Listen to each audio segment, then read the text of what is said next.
दोस्तों, क्या आप पित्त की पथरी से परेशान हैं, ऑपरेशन कराने की सोच रहे हैं? तो आप सिर्फ 1 महीना रुक जाइए, हो सकता है आपकी पित्त की पथरी खत्म हो जाए, गल जाए। आज की इस वीडियो में हम आपको एक ज़बरदस्त होम्योपैथिक नुस्खे के बारे में बताने वाले हैं, जिससे बहुत से लोगों की पित्त की पथरी खत्म हो गई है। दोस्तों, इस वीडियो को आप आखिर तक देखिएगा ताकि आपको उन दवाओं के बारे में मालूम हो जाए जिससे पित्त की पथरी खत्म होती है। मैं स्क्रीन पर उन दवाओं की फोटो भी शेयर करूंगा ताकि आपको दवा खरीदने में आसानी हो जाए। आप स्क्रीनशॉट लेकर रख लें।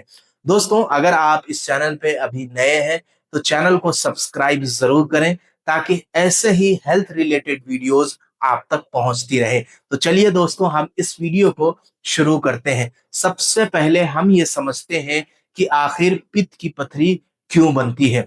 दोस्तों, जो लोग तली भुनी चीजों का ज्यादा इस्तेमाल करते हैं, रेड मीट का ज्यादा इस्तेमाल करते हैं, छोटे छोटे नाश्ते को बताकर दो दो तीन तीन समोसे खा लेते हैं, पकोड़े खा लेते हैं, तो इनको उस वक्त तो कुछ एहसास नहीं होता है। लेकिन जैसे ही उम्र गुजरती है, जैसे ही बॉडी थोड़ा सा कमजोर होना शुरू हो जाती है, तो इसके बाद पित्त की पथरियां बनना शुरू हो जाती हैं। उसके बाद आप अल्ट्रासाउंड कराते हैं, परेशान होते हैं, डॉक्टर्स कहते हैं अब ऑपरेशन के सिवा इसका कोई चारा नहीं है। फिर आप बहुत ज्यादा पैनिक होने लगते हैं। तो इसकी सबसे पहली वजह, जो लोग तली भुनी चीजों का इस्तेमाल ज्यादा करते हैं, उनमें ये बीमारी बहुत जल्दी पैदा होती है।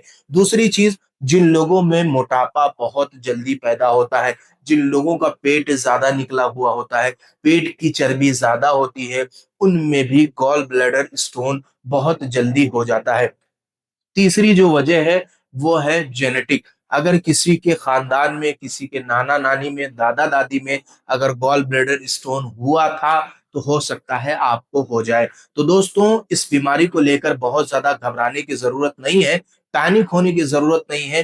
कुछ होम्योपैथिक दवाएं आती है, मैं आपको वन बाय वन उन दवाओं के बारे में बताऊंगा। आप स्क्रीनशॉट ले लें, दवाओं की फोटो ले लें, ताकि आगे चलकर आप दवा खरीदने में आपको आसानी हो जाए। तो दोस्तों, मैं आपको उस होम्योपैथिक नुस्खे के बारे में बताने जा रहा हूं जिससे बहुत से लोगों की पित्त की पथरी खत्म हो गई है। सबसे पहली दवा जो कि आपको खरीदनी है वो है नेट्रम सल्फ 200 पावर में। इसको सिर्फ आपको हफ्ते में 2 मरतबा इस्तेमाल करना है। आधे कप पानी में 10 से 15 बूंद डालकर हफ्ते में सिर्फ 2 मरतबा इस्तेमाल करना है। दूसरी जो होम्योपैथिक दवा आपको खरीदनी है वो है चेलिडोनियम 30 पावर में। और तीसरी दवा जो आपको खरीदनी है वो है कोलेस्ट्रीनम 30 पावर में।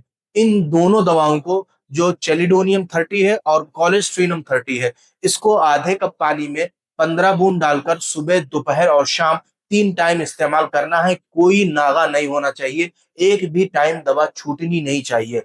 तो इन दो दवाओं को बिल्कुल आपको नहीं छोड़ना है, जिम्मेदारी के साथ आप इन दवाओं को पिए, तो बहुत जल्दी आपकी पथरी गल सकती है। कौन सी दवा?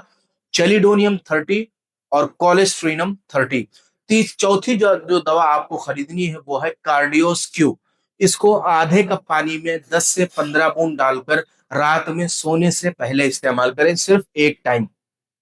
जो 4 मैंने आपको दवाएं बताई हैं, आपको उम्मीद करता हूं समझने में आसानी हो गई। अगर आप को दवा समझ में ना आई हो, कोई परेशानी हुई हो, या मेरे बताने में थोड़ी सी अगर आपको ना समझ में आया हो, तो आप कमेंट्स में आकर मुझसे सवाल करें। मैं आपको समझाने की कोशिश करूंगा कि कैसे आपको दवा पीनी है। या आप मेरे, अगर आपको फिर भी जो है आपके कुछ पर्सनल क्वेश्चन है, तो आप मेरे इस दिए गए नंबर पर व्हाट्सएप करें। मैं उसको पढ़ने की कोशिश करूंगा और उसके बाद आपको जवाब भी देने की कोशिश करूंगा। तो इन 4 दवाओं को आपको खरीदना है। नेट्रम सल्फ 200 पावर में, चेलिडोनियम 30 पावर में, कोलेस्ट्रीनम 30 पावर में, कार्डियोस मदर टिंचर पावर में, यानी क्यू पावर में।